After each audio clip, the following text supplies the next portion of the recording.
एक बहू के आने से दूसरी बहू बेकार कैसे हो गई। सरला जी बेहद खुशनसीब समझ रही थी कि खुद को उनकी बड़ी बहू दिव्या बहुत होशियार और समझदार है जो मिली घर को पूरी तरह से आते ही 1 महीने के अंदर संभाल लिया था। सरला जी भी ज़्यादा टोका टाकी नहीं करती थी कि अब उनके आराम के दिन हैं, बहुरिया जैसे घर चलाना चाहे चलाए। दिव्या को रसोई का काम अच्छे से आता था तो उसे सबकी पसंद नापसंद जानने समझने में ज़्यादा समय नहीं लगी। सबके लिए बढ़िया से बढ़िया व्यंजन बनाकर दिल जीत लिया था। उसने सरला की सेवा करती, उनका हर चीज़ का ध्यान रखती थी। जो भी दिव्या से मिलता उसकी तारीफ किए बिना नहीं जाता। दिव्या घरेलू नहीं थी, वो नौकरी करती थी, पर दोहरी जिम्मेदारी उसने अच्छे से निभा रखी थी, इसलिए किसी को दिक्कत नहीं हुई। घर में एक छोटा देवर सुजीत था जो शादी लायक हो रहा था। उसके लिए रिश्ते भी आने लग गए थे। सुजीत के लिए एक बड़ा अच्छा रिश्ता आया था। दिव्या सोच रही हूँ बात आगे बढ़ाऊँ। ये लड़की पढ़ी लिखी और सुंदर है, हमारे सुजीत के साथ जोड़ी अच्छी लगेगी।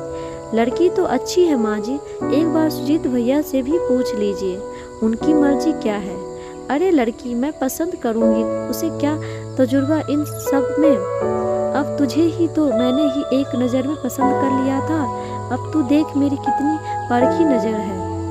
अपने पर गुमान करके सरला जी फूली नहीं समा रही थी। सुजीत के लिए लड़की पसंद कर उसकी भी शादी कर दी गई। अब सरला जी को तो आराम ही आराम था।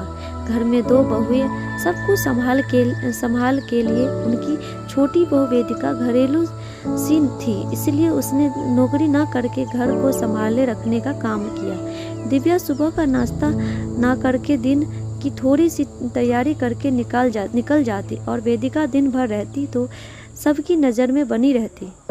धीरे धीरे वेदिका सबकी चहेती बन गई थी। दिव्या से भी ज़्यादा मान सम्मान और प्यार उसे मिल रहा था।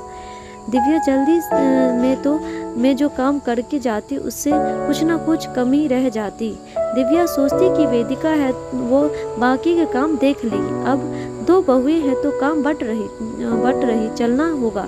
दिव्या ने वेदिका को सबकी ज़रूरतें और पसंद नापसंद के बारे में बता दिया था।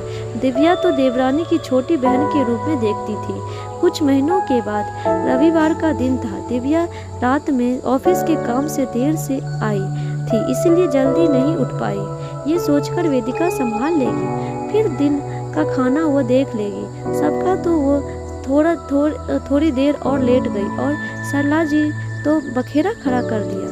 मेरी घर की बहुएं इतनी देर तक नहीं सोती कहकर पूरा घर सर पर उठा लिया। अब बड़ी बहू तो बेकार हो चली कहकर सारा प्यार नकार दिया।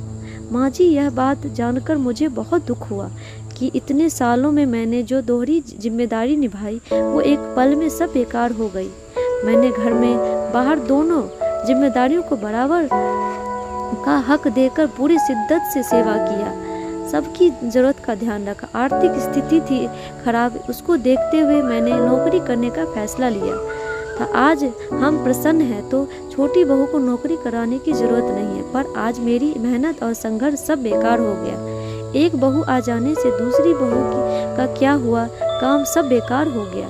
माँ जी अभी सही कह रही है, उन्होंने भी मुझे छोटी बहन की तरह इस घर के बारे में सब कुछ बताया। अगर वो ना होती तो शायद मैं इतनी जल्दी आप सबके दिल में जगह नहीं बना पाती। वो नौकरी करती है, घर भी देखती है, दोहरी जिम्मेदारी निभाना आसान नहीं है। ये तुलना मत करिए आप, हम दोनों इस घर के समान अधिकार है। हम दोनों में भेदभाव करके रिश्तों को खराब मत करिए।